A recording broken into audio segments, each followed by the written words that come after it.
Language is a curious thing. And the black contribution to the English language has come about in many curious forms. For instance, the phrase, "a man is worth his salt," derives from ancient times in Africa, when captured slaves were sold for their weight in salt, a then precious substance. There's also evidence that the very familiar term, "okay," was founded in the black experience. However, be that as it may, we have with us a young man named Paul Mooney, who is quite good with words. He is both okay and is most assuredly worth his salt. Black Omnibus presents Mr. Paul Mooney. I went to school in West Oakland, and then it was a slum. Since then, it's become a ghetto. I'm saying that because I didn't know what it was until I heard Elvis Presley do it. In the ghetto, ho. So, I mean, I've been trying to get into it now that I know what it is. Anyway, I went to school there. And a lot of my friends, I'm looking around to see if I see any of my old friends. I see one. Or two, maybe three, white people. And no, that's nothing wrong with saying that.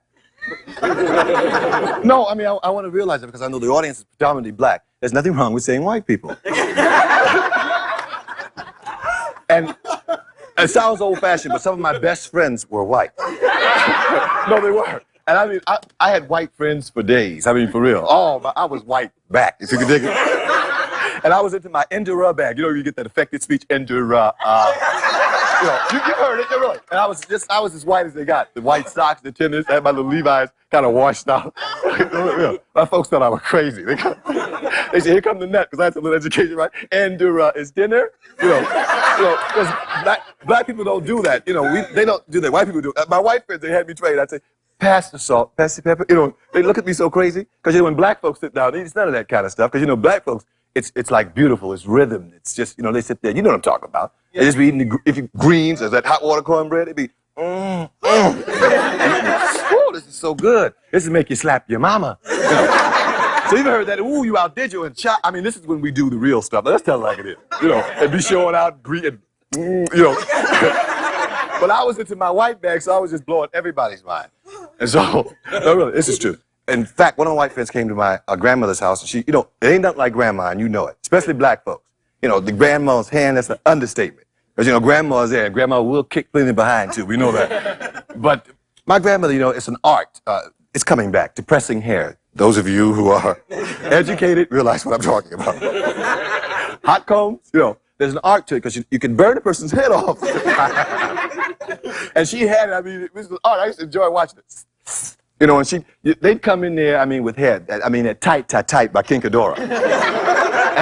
and when they leave my grandma's house, she's the bootleg. When they leave grandmama's house, long, wavy, pretty. I mean, they come in there, their hair be so pretty when they leave, right? So one of my white friends, he came over, and he got excited, because he'd never seen that before. And the first thing he said, you know, he said, "Please, are you punishing her? Don't punish her." Because he saw that fire, that iron, you know. "Please don't punish." I said, "No, she's doing her hair." Because they think everybody's hair is straight. You know, but mostly everybody's hair is straight. Anyway, I used to go to movie theaters, and it was called a Peralta, things like that. That's when they were showing movies like, you ever remember how I'm relating now? I'm in the ghetto, and I'm black and beautiful. You know, but I didn't know that then. No, I didn't. I was colored and tired. No, serious.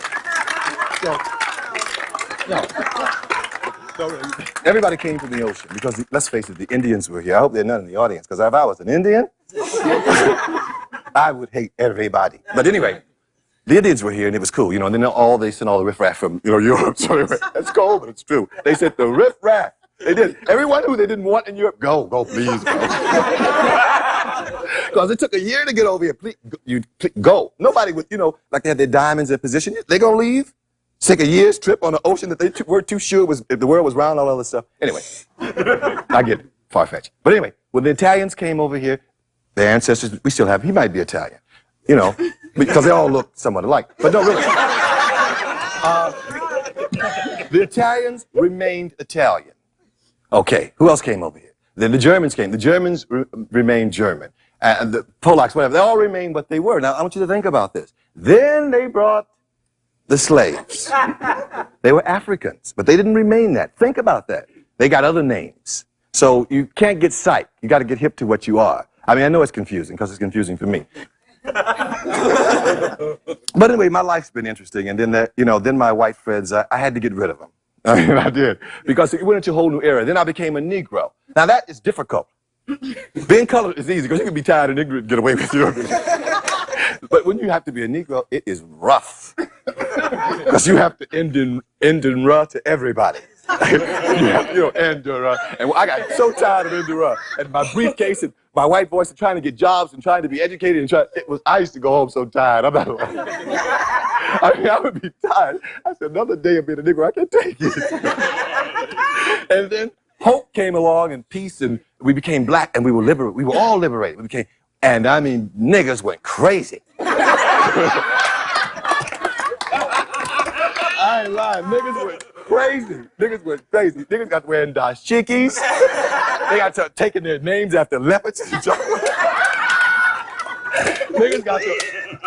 Niggas put their razors away. Because, niggas used to be bad. They used to, with their fists, they jump out and beat you up.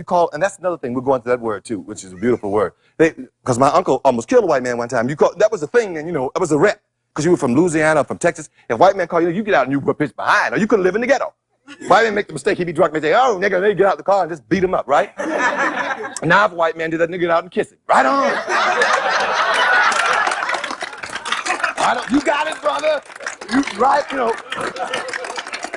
It's right, see, because things change. But anyway, you change, you get into that word, because nigga can be beautiful, and I'm going to talk about black women for a while, because I love them.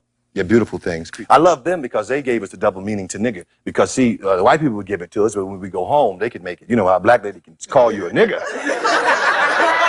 A black woman could call you a nigga in so many words. You come in late, nigga. And then if she want to be good to you, then it's, come here, nigga. It's, yeah.